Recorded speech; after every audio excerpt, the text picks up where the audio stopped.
Class 9th subject math first algebra सबक हकीकी आदात तारीफ़ और मिसालें।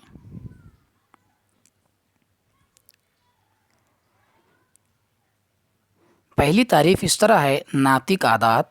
अगर P कोई सही अदद हो और Q कोई गैर सिफर सही अदद हो और P/Q की अशरी सूरत गैर महदूद और मतवाली हो तो उन आदात को नातिक आदात कहते हैं।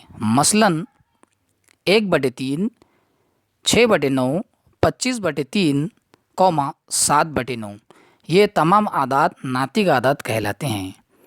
गैर नातिक आदात। अगर P कोई सही अदद हो और Q कोई गैर सिफर सही अदद हो और P/Q की अशरी सूरत गैर महदूद और गैर मतवाली हो तो उन्हें गैर नातिक आदात कहते हैं। मसलन 11/7, 22/7, 13/7 ये तमाम कसरें गैर नातिक आदात कहलाती हैं। हकीकी आदात। नातिक और गैर नातिक आदात के सेट को हकीकी आदात कहते हैं। अब नातिक आदात की खुसूसियत। नातिक आदात की जमा की खुसूसियात दर्ज झैल हैं।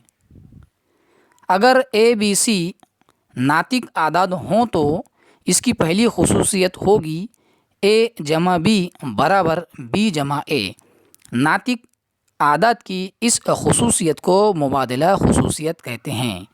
नातिक आदात की दूसरी खुसूसियत है कौस में A जमा B कौस बंद जमा C बराबर A जमा कौस में B जमा C। नातिक आदात की इस खुसूसियत को मुल्तज़मी खुसूसियत कहते हैं। तीसरी खुसूसियत है A जमा सिफर बराबर सिफर जमा A बराबर A। नातिक आदात की इस खुसूसियत को जमाई शिनाख्त कहते हैं। यानी अगर A जमा सिफर या सिफर जमा A बराबर A होगा, यानी सिफर में A जमा करो या A में सिफर जमा करो, जवाब A ही आएगा। अब नातिक आदात की ज़रब की खुसूसियात दर्ज झैल हैं। नंबर 1, A ज़रब B बराबर B ज़रब A।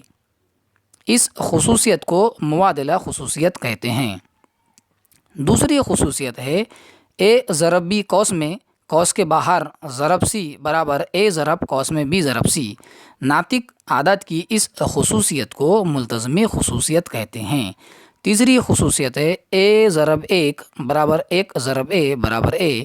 नातिक आदात की ये खुसूसियत ज़रबी शिनाख्त कहलाती है। यानी A की ज़रब 1 के साथ में करो या 1 की ज़रब A के साथ में करो, जवाब A ही आएगा।